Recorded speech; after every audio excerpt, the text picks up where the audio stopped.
Alors, quelle joie de vous retrouver encore aujourd'hui à notre rendez-vous spécial, l'émission L'heure des élus.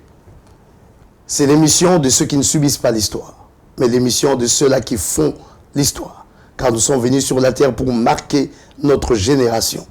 Une émission qui vous est proposée par la Chapelle des Conquérants, qui est l'église locale de la Génération Jésus internationale et qui vous sera présentée par votre humble serviteur, l'apôtre Gauthier Mbilé. Nous avons quelques communiqués à vous passer et après ces communiqués, nous allons nous retrouver pour développer notre enseignement d'aujourd'hui qui aura pour thème, un thème très spécial, comment marcher sur les eaux. C'est intéressant. Que Dieu vous bénisse. À tout à l'heure. Votre église, la Chapelle des Conquérants, située derrière le tribunal, est heureuse de vous recevoir tous les dimanches pour ces 2 cultes d'action de grâce. Venez nombreux, prières et moments d'enseignement vous y attendent. Quoi de plus intéressant à apporter, à donner aux hommes comme cadeau, si ce n'est la parole de Dieu? Oui, la Bible nous dit que toute grâce excellente et tout don parfait vient de l'Éternel notre Dieu. Et le plus grand don qu'il nous a accordé, qui est un don gratuit, c'est de nous avoir donné le salut par son Fils Jésus-Christ. Et j'aimerais donc partager avec vous la parole de Dieu aujourd'hui sur le thème comment marcher sur les eaux. Ça semble compliqué, scientifiquement parlant, mais en fait nous ne sommes pas tant sur le fait de marcher sur les eaux physiques, mais nous voulons ici définir les eaux comme étant des circonstances difficiles et des circonstances complexes que nous rencontrons dans notre vie. Et nous allons donc lire un texte où il y a quelqu'un qui a effectivement marché sur les eaux. Pour lui, ce n'était pas les circonstances, mais c'était véritablement des eaux, et c'est Jésus-Christ. Nous trouvons ce texte dans Matthieu, au chapitre 14, à partir du verset 22, où la Bible nous dit « Aussitôt après, il obligea ses disciples à monter dans la barque et à passer avant lui de l'autre côté pendant qu'il renverrait la foule. Et quand il l'eut renvoyé, il monta sur la montagne pour prier à l'écart. Et comme le soir était venu, il était là seul. La barque déjà au milieu de la nuit était battue par les flots car le vent était contraire. À la 4e veille de la nuit, Jésus alla vers les eaux, marchant sur la mer. Quand les disciples le virent marcher sur la mer, ils furent troublés et dirent « c'est un fantôme ». Et dans leur frayeur, ils poussèrent des cris. Jésus leur dit aussitôt « rassurez-vous, c'est moi, n'ayez pas peur ». Jésus leur dit donc « rassurez-vous, c'est moi, n'ayez pas peur ». Pierre lui répondit « Seigneur, si c'est toi, ordonne que j'aille vers toi sur les eaux ». Et il dit « viens ». Pierre sortit de la barque et marcha sur les eaux pour aller vers Jésus. Mais voyant que le vent était fort, il eut peur. Et comme il commençait à enfoncer, il s'écria « Seigneur, sauve-moi » Aussitôt Jésus étendit la main, le saisit et lui dit « Homme de peu de foi, pourquoi as-tu douté ?» Ils montèrent dans la barque et le vent cessa. Pierre a marché sur les eaux sur ordre de Jésus-Christ. Alors nous présentons ici les eaux comme étant le symbole des circonstances difficiles, des circonstances complexes de la vie. C'est vrai que dans la vie, il nous est proposé des choses qui sont très difficiles, qui sont des fois très complexes et qui amènent à des grands découragements, qui amènent à des stress, qui amènent à beaucoup de soucis. Mais en réalité, la vie, c'est ça. La vie, quand elle est facile, je ne sais plus si on peut appeler ça la vie. Parce que nous ne venons pas sur la terre pour être des passagers. Nous venons sur la terre pour être réellement des acteurs prophétiques. Il faut faire un choix. Quand tu veux être un simple passager qui n'aura rien fait sur la terre, choisis le chemin de la facilité. Mais si tu veux être un acteur prophétique, ce qui se présentera devant toi, ça sera des choses difficiles, des choses compliquées ou des choses complexes. Parce que c'est ça la vie de Dieu. Dieu nous a créés pour être des dieux. Et parce que nous sommes des dieux, un Dieu ne résout pas les problèmes naturels. Un Dieu résout les problèmes surnaturels. Un Dieu ne résout pas les problèmes faciles. Un Dieu résout des problèmes difficiles. Un Dieu ne résout pas des problèmes simples, mais il résout des problèmes complexes qui entraînent plusieurs paramètres qu'on ne peut pas maîtriser par l'intelligence humaine. Mais c'est cela, c'est que Dieu nous a donné justement comme mission sur la terre, non pas être des héros, mais être des héros. Alors, le premier secret ou la première clé pour marcher sur les eaux, c'est-à-dire se mettre au-dessus des circonstances difficiles de la vie, Toi qui me suis, peut-être que tu traverses des temps compliqués, des temps difficiles. Quelle est la clé que tu peux avoir pour avoir la solution? Première chose, c'est qu'il faut que tu te trouves un maître, le bon maître.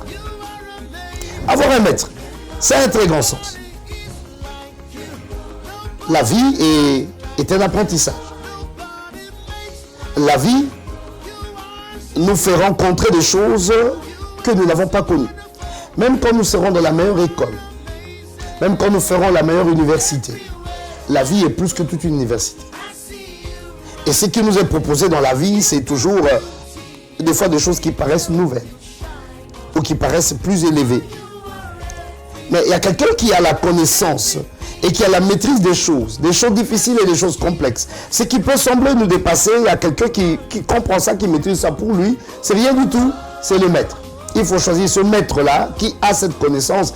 Et je ne vais pas te proposer, mais pratiquement te recommander le seul maître qui maîtrise, qui a la connaissance de tous les événements de la terre, de tous les niveaux de connaissances, de tous les niveaux de difficultés et qui peut réellement t'instruire, te coacher, t'amener à des victoires et des victoires, c'est Jésus-Christ. Lui, il connaît la terre car il en est le créateur. Il est la parole qui a créé la terre.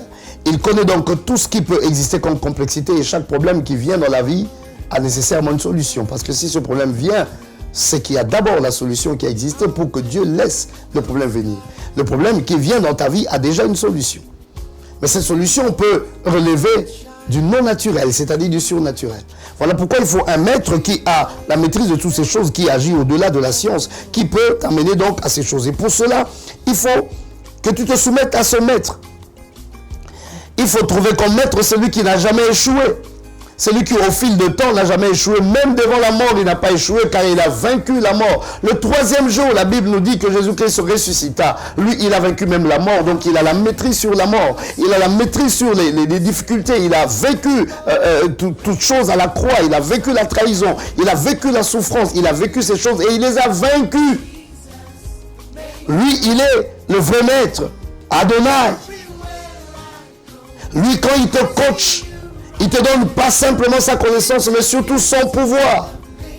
Car le vrai maître ne transmet pas seulement la connaissance, mais au travers de la connaissance, il transmet un pouvoir. Car le maître ne règne pas sur de la théorie, mais il règne réellement sur des réalités, sur des paramètres palpables. Et lui, il est le maître de ces choses, Jésus-Christ. Et c'est pourquoi il amène donc les disciples. La Bible nous dit ici qu'il est resté disperser la foule. Et il obligea ses disciples à monter dans la barque. Ce verbe nous marque obliger. Oui, la vie nous oblige. La vie nous amène à des obligations. On aurait bien voulu échapper, mais ça vient devant nous, ça s'impose devant nous. Des circonstances complexes, des circonstances difficiles. Et même quand nous serons devenus grands, il faut savoir que l'épreuve de la vie ou le défi de la vie ne vient jamais en dessous de notre niveau, mais au-dessus de notre niveau. C'est-à-dire que Dieu nous appelle toujours à rencontrer des choses nouvelles, des étapes nouvelles, qui sont des étapes obligatoires, mais qui sont des étapes qui dépassent nos capacités. Ainsi, devenir grand passe par des étapes obligatoires. On ne devient pas grand si facilement. On passe par des étapes obligatoires. Ça vient, ça s'impose à nous. On ne choisit pas l'école de vie. L'école de vie s'impose à nous. Mais c'est à nous de trouver le bon maître qui nous enseignera, qui nous instruira et qui nous donnera les capacités d'action pour que nous soyons capables justement de mener cette vie au niveau de son défi. Ainsi, le maître nous mettra à l'épreuve. Le maître doit être lui-même un exemple. Voyons donc dans la vie, si nous voulons réellement trouver un maître, trouvons celui-là qui a affronté les circonstances et qui n'a pas fléchi devant ces choses. Celui-là qui a rencontré la mort et qui a vaincu la mort. Celui-là qui a connu des difficultés et qui les a traversées. Celui-là qui a connu la trahison et qui l'a transcendé. Trouvons donc celui-là qui ne voit pas des choses comme étant des choses nouvelles. Parce que tout ce qui vient devant lui, il les a déjà connus. Et celui-là, c'est Jésus-Christ. Il connaît toutes choses. Donc pour lui, il n'y a pas de choses nouvelles. Pour lui, il n'y a pas de choses étranges. Pour lui, il n'y a pas de choses difficiles. Pour lui, il n'y a pas de choses impossibles. Tout est possible à lui. Et c'est lui le maître, le master. C'est lui, à lui nous pouvons nous connecter et nous ne serons jamais déçus. Si tu veux marcher sur les eaux, connecte-toi au maître de maîtres. Connecte-toi à celui qu'on appelle le roi des rois, l'Adonai, le Seigneur des seigneurs. Et deuxième chose, si tu veux marcher sur les eaux, il faut savoir que tu dois faire de ta vie un apprentissage. L'une des choses qui nous coule dans la vie, c'est quand nous commençons à penser que nous sommes devenus des champions. Et évidemment, comme les défis de la vie viennent toujours pour affronter notre niveau, ça vient pour nous amener dans un challenge supérieur à ce que nous avons connu, de ce que nous avons appris, de ce que nous maîtrisons. Et par moments, quand on veut aller justement avec cet élan des connaisseurs, des champions, nous échouons. Ce qu'il nous faut, c'est être comme un enfant. La Bible dit, laissez venir à moi ces petits enfants, car le royaume des cieux appartient à ceux-là qui les ressemblent. Être comme des enfants, c'est être toujours derrière le maître. Le disciple accompli est comme son maître, mais il n'y a aucun disciple qui sera plus que son maître. Alors, le monde est un monde de miracles. Et le monde de miracles, c'est un monde d'évolution. Ce que tu as pu faire aujourd'hui, c'est pas ce qui viendra comme défi demain. Ce qui viendra demain sera plus compliqué. Donc chacun de nous a ses circonstances difficiles et ses circonstances complexes. Mais quand ces choses viennent, en fait, c'est Dieu qui veut se révéler à nous. Ce qui se passe dans ta vie, mon frère, ma soeur, c'est parce que Dieu veut te révéler à toi. Il veut se révéler d'une nouvelle manière. Parle de la manière dont tu l'as connu autrefois, parce que Dieu se révèle toujours à un niveau supérieur. Il a voulu se révéler justement aux disciples, à Pierre et à tous les autres, d'une manière dont ils n'ont jamais connu. Ils ont connu celui qui guérit les malades, mais ils ne connaissaient pas celui qui marche sur les eaux. Tu as connu peut-être celui qui t'a aidé à résoudre un type de problème, mais aujourd'hui, il y a un problème qui semble te dépasser. Ça ne va pas te dépasser. Dieu veut simplement que tu le découvres à un autre niveau, parce qu'il te rendra capable de vaincre ce problème.